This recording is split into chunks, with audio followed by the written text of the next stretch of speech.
सकाळीच आम्ही निघालोय कोकणात आमच्या गावी होळीसाठी.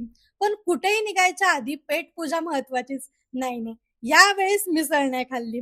मस्त नाश्ता करून आम्ही निघालो पुढं. पण इकडचं ऊन फुल ऑन कोकण स्पेशल. शेवटी आम्ही पोचलो गावाला. पण होळी पेटायला अजून खूप वेळ होता. मग तोपर्यंत गावच्या मंदिरात दर्शन घेऊन आलो. कोकणातला शिमगा बाकीच्या ठिकाणपेक्षा वेगळा असतो. इकडं गावात मस्त पालखी, नाच, ढोल ताश आणि पारंपरिक खेळ असतात.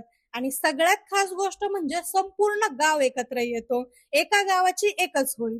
इकडं होळी 12 वाजता पेटते. मग तोपर्यंत काय करायचं म्हणून मी या आजींसोबत गप्पा ऐकत बसले. आणि ह्यांच्या गप्पा म्हणजे गावचा लाईव्ह न्यूज चॅनल. मग बरोबर 12 वाजता सगळा गाव एकत्र जमला. गोंगाट, ढोल आणि जल्लोषात होळी पेटवली. तर हा होता कोकणातला शिमगा.